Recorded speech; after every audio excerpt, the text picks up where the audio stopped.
This is Claudia Files. I'm with the Center for Hellenic Studies in Washington, D.C. And today I'm talking with Joel Christensen. He's a professor at the University of Texas at San Antonio. Thanks for joining us, Joel. No problem. Thanks for having me. So today we're going to actually show people how to use part of Perseus. How do you talk to your students about using tools like Perseus and other things in the classroom? Well, because to be honest, it depends on what the classroom is and what the students are, who the students are. If it's a basic Greek language classroom, I tell them not to use Perseus unless absolutely necessary, because I really want them to be able to identify words on their own. Once students get a little more advanced, Perseus is a good place to go if you're doing research, if you're writing a paper, or if you're really stumped on a form and you can't quite figure it out. One of the things that's frustrating about Greek in the beginning is lots of words change their roots and forms from one tense to another or one case to another. And so sometimes you actually can't look up a word in the dictionary unless you know what that word is, which is paradoxical if you need to look the word up in the dictionary. Exactly. Right. Sometimes Perseus can be really good for that. Earlier today, I had a wonderful discussion with Anna Krohn, who introduced us to a variety of tools on the Perseus website. We very briefly talked about reading some of the ancient Greek dictionary entries that people can access there, but today I was hoping we could look at that a little bit further and you could talk to us about what we're seeing, so that if someone goes to the website and perhaps they don't have a lot of experience with the Greek language, ancient Greek language, they might have a sense about what they're looking at when they look at those dictionary entries. They might feel a little bit intimidating at first. So. Yeah. And it is intimidating. There are lots of symbols and abbreviations that aren't always spelled out, but once you get a hang of it, it's actually really simple to use. Great. Well, thanks so much for your time. Let's take a look at the website. So if we're on the Perseus website, you'll see that this is the main text area. This is where we can access the Greek text. And over on the right-hand side, we have, I just want to point out one thing. We have a few places where you could choose to also load an English translation. So you could have them side by side, sort of like a lobe. But there are also some other tools that are going to appear if we click on a word. For instance, if I click on the first word in the text, it's going to open up a dictionary entry for us. It's just going to take a second to load, I think. What are we seeing here, Joel? So I see up here. Okay, so what you have, on the right, on the left-hand column, you have the nominative singular version of the noun, which means it's subject form. It's most basic citation form. And all the way to the right, you have wrath, which is the basic definition, the simplest form. Can we just talk for a second about this Sure. this form? So some people might hear this called a dictionary headword or a lemma. Yep. And what I usually call it, this is the citation form, the simplest form. And so below the lemma, or the dictionary citation form, you have the parentheses, and then below that you have the actual form you looked up, meaning, and then look underneath the hyperlinks LSJ, middle, little, out, and wreath, have grammatical identification. Noun, SG means it's singular instead of plural. Feminine means it's feminine instead of masculine or neuter. And accusative is your case. Greek has 5 cases, 4 regular ones. And that gives you the basic information. Now, what's also nice underneath is it tells you, how many times it occurs in the entire corpus that's available here, and that's really nice. And you can actually click on that 28 and see all of the other occurrences. But we don't have to worry about that. Right? That's what we did this morning with Anna. So right now, let's focus on one of these dictionary entries. Okay. So what do we have here? The LSJ, the middle little. Okay. So there are 3 basic dictionaries there. The LSJ is a Little and Scott. It's the dictionary put out by Oxford and is the most full ancient Greek to English dictionary. The Middle Liddell is an abbreviated form of that's often used in college classrooms. And the Altenreith is an English version of a classic German dictionary that's just for Homer and Homeric work. So if you want a basic definition and its use in Homer, you would go to the Altenreith. If you want a broader definition, but not a synoptic view of its use in all of Greek language, you go to the Middle Liddell. And if you want a boatload of information, you go to the LSJ. If you're doing research on a word, you start with the LSJ. Or the Great Scott. So The Great Scott. let's click on that, okay, and see if we can bring this up. Great. So all right. So now we see a lot of information here. What are we looking at now? All right. So you're starting out again with the word manus again in its lemmatic or dictionary citation form, and then following that are two abbreviations: Dor for Doric and Aeol for Aeolic. And so this is how you'd spell the word in different Greek dialects. Okay. And so the difference there is that in Doric and Aeolic, you often have an alpha instead of an eta. Okay. Okay, and so when you say alpha and eta, so we're talking about this letter here that looks a little bit like an N with a long tail, and then that's the alpha. It looks a bit like our A, right? Right. Okay. Right. Now the next the next symbol is really important. Okay. And the next symbol is an eta. You're talking about this right here. Right there. That there tells you that the word is feminine. Okay. Now what you're actually looking at there with that hey is what is called the Greek article. Most Greek nouns have an article when they appear, and it's like a the, an a, or an in English. And that's how in dictionaries, so we don't have to use different languages, we indicate what the gender of the noun is, and so that means it's feminine. Great. So before, when we were looking up here, Joel, we're getting this information as FEM, but when we look down here, actually in the dictionary entry, we're going to get one of these articles. Right. And that's how the Greek dictionaries do it. And can you tell us a bit, what would it look like if it were masculine or neuter? If you had an omicron instead of that eta, it would be masculine. And the marker for the neuter is the neuter article ta, which is a tau plus an omicron. Great. Thank you. And then next to that, you have the abbreviation gen, which stands for genitive. And that gives you the genitive singular of the noun, which basically in English is as, if the word is wrath, the genitive singular is of wrath. And the reason this is important is that in Greek as well as in Latin, a lot of times the genitive singular gives you the more stable version of the noun. So any dictionary citation for a noun will give you the lemma and the dictionary citation form of the nominative singular, and then it will follow up with the genitive singular. And here it tells you afterwards that there are two possible genitive singulars for manus. One is manios, and the later one is manidos. Right. And the things you have on either side are other texts, or are the texts where this appears. Okay, so you're talking about this and this. And I just want to clarify one thing we just said. So when we're talking about these articles, then followed by the genitive, we're talking about things that are, let's say, nouns, right? So verbs might look a little bit different. Yeah. Great. Right. And so, if where you're pointing right now, fortunately that's a hyperlink, so that would take you right to the passage. But that stands for, PL stands for Plato, R stands for Republic, and 390E is the Stephanus page. Stephanus is an ancient editor. Citation for the text. Okay, so that's a little confusing, right? That's not necessarily intuitive. Right, not at all. But what's good here is that this is the basic form of citation you would find in any classical text, and the nice thing is you can click on that and it will take you to it. I don't know if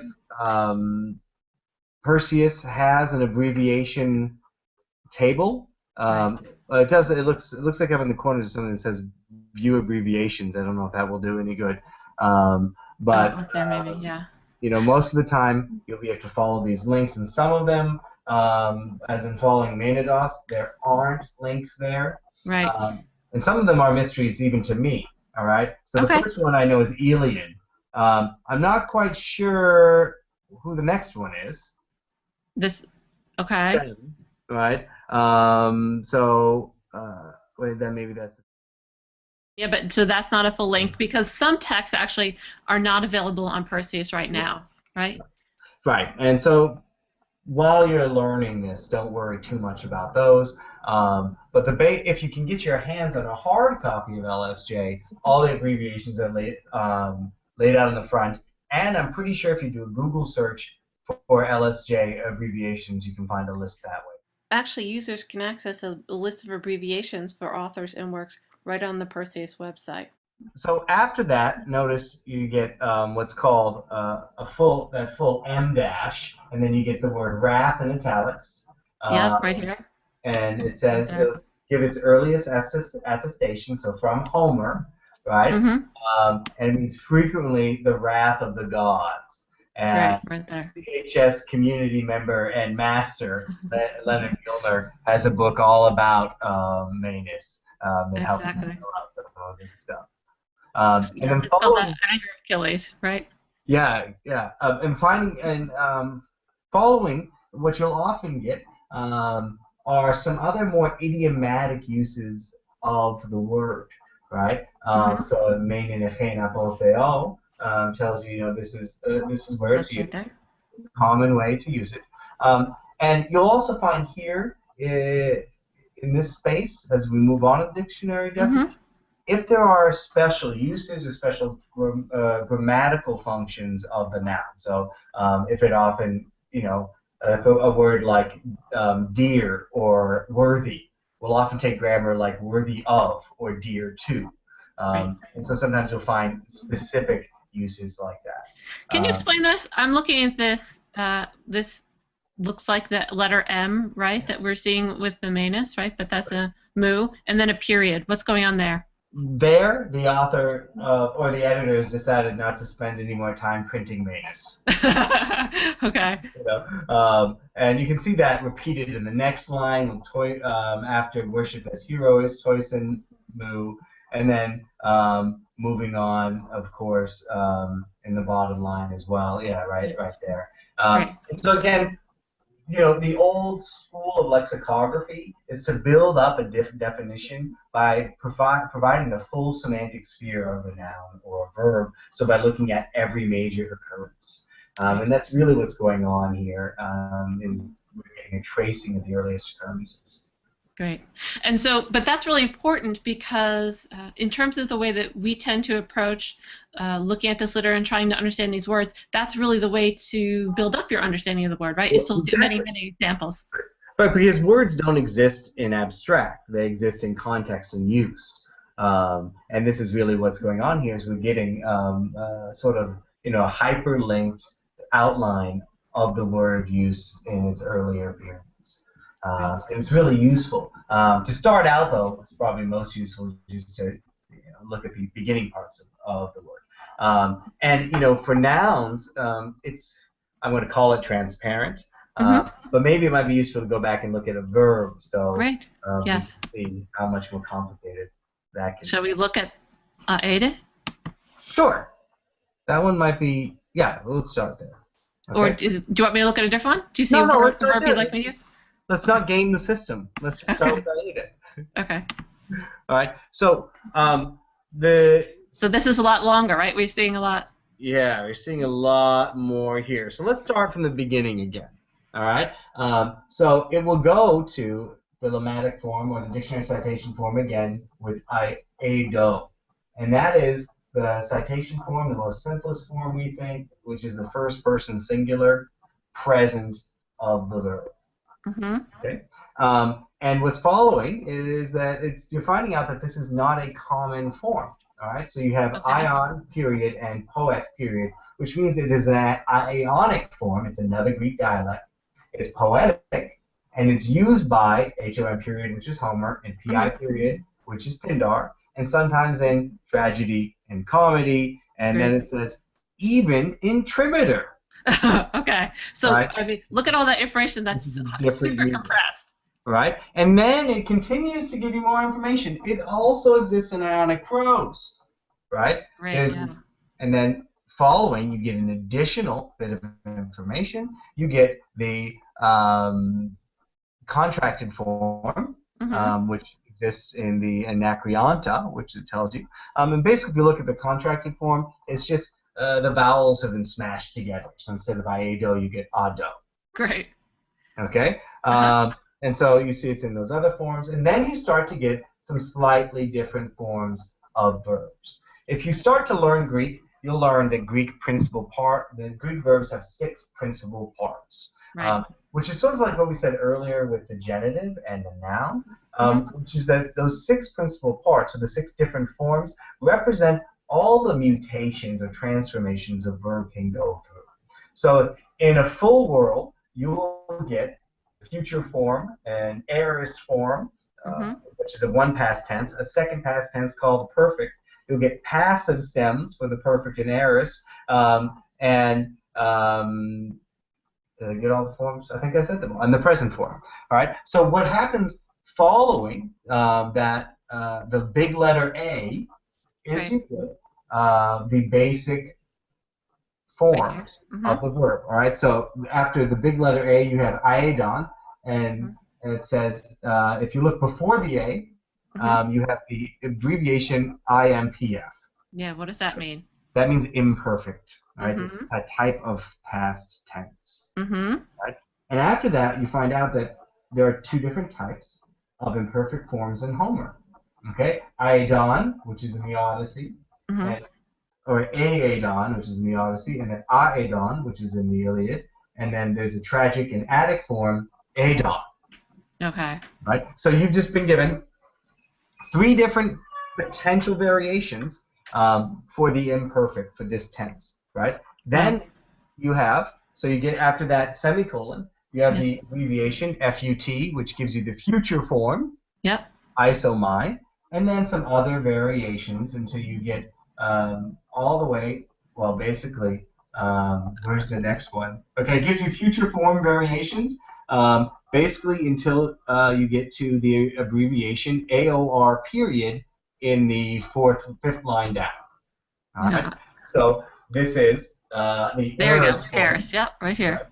Iesa, and then because this is an early Greek verb, you get a range of variations on aorist, right? Okay. Settle down until you start to get to some passive forms. Okay? So this is, but all this is very typical for Greek verbal morphology, or for the forms of verbs. Right? And so for someone who's, let's say, looking to explore and learn more about a Greek word, you may be interested in a particular form. Let's say you're finding a form, you're not sure what form you're looking for. The Percy's tools are going to help you, right? It can parse for you. If you find a variant form or a strange form, it's going to link you back to the main dictionary citation. And you can see, for instance, this is a beautiful indication of the variations you find in early Greek dialects and poetry. Right? You look at the many different ways you can do the future or the aorist for this verb. Okay. For most people, when they're looking, though, they're going to want to move through all that morphological information until you get to that dictionary, until you start to get the definitions down. And where are we? On the 5th line, 6th line from the bottom. Yeah, I'm trying to start to get various definitions. Okay. Right. But after you get down to Roman numeral 2, you start to get some real important information. And that's one thing I just want to talk about for a minute. So under Roman numeral 2, you see that little asterisk with number 1. Right, we're right here. Yep. Right? So starting with that C.ACC rei is really important because it means it goes with an accusative of the thing. All right? Which means, the example he gives, of course, is main and aida. So say the rage. The reason this is significant is in English, sing is not what we'd call a directly transitive verb. It doesn't tend to take a direct object with themes like that. Like you sing about rage or sing about a movie, but you don't sing a movie. Okay. Right? So right here, this is telling you that that's normal in Greek, and that it just takes a regular accusative direct object. And just to clarify, that C is what's telling you with, and then the ACC is what's telling you the case that it takes, right? The accusative case in this case. Right. And so this is Latin, which is really useful, of course, for people who want to learn Greek. But we have to remember that this comes from a long tradition of people knowing Latin and Greek. Latin being used really as the lingua franca of Europe, so that people who are speaking German, French, and English would be able to use the same reference tools. So Joel, can I ask, I'm seeing something similar down here. Okay, where are you pointing? Okay, so here you could also use it with the genitive. Right. but look, this is, if you look at the second one, you sing a song of something, right? Or you sing of something. right? And so, there is variation, especially in early Greek poetry, in the way that nouns and verbs relate. And so a good dictionary gives you all of that information.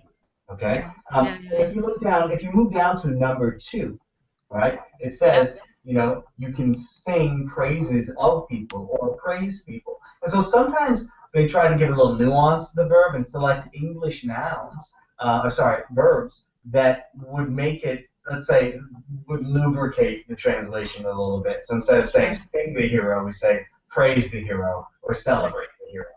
Right.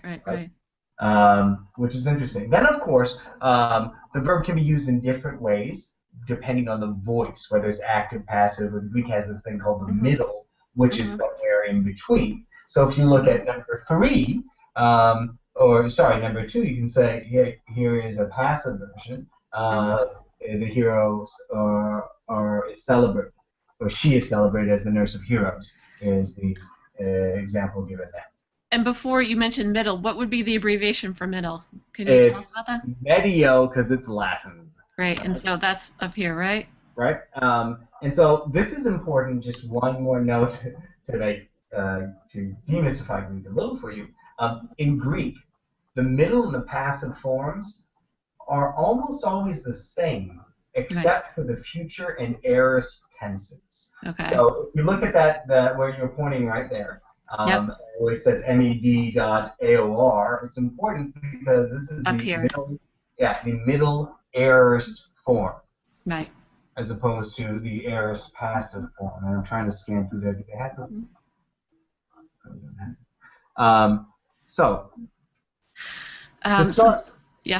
Please go. No, I mean, so sometimes you just have to start looking at these entries and piecing them together and using them. And what's really nice about the digital format as opposed to a print one is if you don't know what one of these things mean and there's a hyperlink, you can just click on it and work through experimentation. Like, for instance, this H home, that's going to be a Homeric hymn, right? And if we click on that, beautiful. We'll see, right? A hymn to Aphrodite. It's going to take you right to where you found it, which is really neat, I can tell you, before this was possible, when we were undergrads, you'd have to get over your fear of embarrassment or of ignorance and go and ask someone who knew. And one of my favorite experiences from undergrad is being slightly ahead of that experience when I was a senior and having a good friend come up to me and showing me a word and saying, I've been thinking all day, I can't figure out what it is. And I was like, oh, that's easy. It's from erkomai, which is the verb to come or go, but has fabulously insane forms. It goes erkomai, eleusomai, ilthon. So Greek demands some study and memorization at the beginning, but over time, it loses some of its mystery, and the tools on Perseus are really great to help in that. Exactly. And so even these dictionary entries that at first may seem sort of overwhelming and give us a lot of information, a lot of this information, if you're new and you're just looking for the basic definition, you wouldn't necessarily even need to look at it. You can come down and scan and look for the definitions, and maybe look to see what authors it's appearing in, right? Yeah, and it might be easier, though. Let's just show them and contrast the other two dictionary entries quickly. Right? So from the middle, little, and the out. Yeah, look at that. That's much less intimidating, right? Middle, right? If you look at this, it just gives you the basic information to translate, right? Which is nice, and it also gives you some combinations. So if you look down at number 1 and 2, right? It says it sometimes goes with amphithenos to sing about someone, and then passive it's to be sung. A song is sung, and then again, see under A again it's C.accused.acc person, so to sing, to praise someone. So you're right here, right? Yeah. And then, to show it again, because this is such an important word in early Greek, if we go to the Audenreich. Oh, wait, before we go, up there's another dictionary entry that's been added, and that's the Slater, which is a dictionary that's just for Pindar. Shall we take a look? Definition poet. It's a beautiful dictionary. Right. but you see you get a lot of information that's specifically tied to Pindaric usage and what people have said about Pindaric usage. Right. That's beautiful. That's a beautiful thing to do, right? Because sometimes the way that a word used within a particular author can be very specific. And I know, for instance, you're very interested in Homer, right? Like I am, and we sometimes find that. Right, it is, and it's very, and especially for Pindar, if you're interested in that poet. It used to be you couldn't find this dictionary because it was out of print. It was so rare, I almost stole it from my graduate school, but I felt bad for that. Yeah. And the Great Scott it's so big and heavy and expensive, right? I actually got that for my 10th anniversary, and now did you? Yeah, I hardly ever need it now. Yeah, I know exactly. When I was in college, I asked for it as a Christmas present, and my father looked at me and thought I was insane. All right, so let's take a look at the Homeric dictionary because we love Homer. Okay. All right. So here, look, there's some nice simplicity. All right. First of all, it shows. Let's start from the left and move over. It tells you that the word used to be spelled differently. All right. What we have there between the alpha and the epsilon is the digamma. Yeah. Right? Explain some of the phonological, morphological difficulty of the verb because Greek lost the digamma in its development. So you're talking, Joel, I just want to be clear, so you're talking about this little thing that might look to some people like an F that's hanging down. This is saying that at one point the word was awedo instead of just iedo. Right? And the reason this is important is it tells us, hey, this is why that alpha didn't disappear, didn't contract with the vowels that came after it. It was protected. And then you have, really simple. You have the future, F-U-T, is the symbol for future. Then you have the aorist. Notice it says indicative, right? Instead of the passive or middle. And then because it's irregular, I guess it's giving you the imperative form, which is the command form in Greek. And the aorist imperative is the most common imperative in Homer. And then it gives you the infinitive, which is basically how you would say to sing. Okay. Now, you're not going to get the same exact option for every Greek verb because Greek verbs have different semantic fields and then different morphological traditions. So what the dictionaries do is they give you only the information that makes this verb different from others or unique. Got it.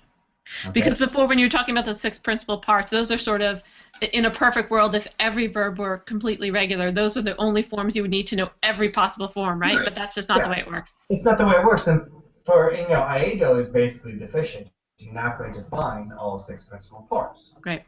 Right? But for a basic word like paulo, in baby Greek, you learn the 6 principal parts are pauo, pauso, apausa, apauka, apaumai, apaupe. But that doesn't work for every verb.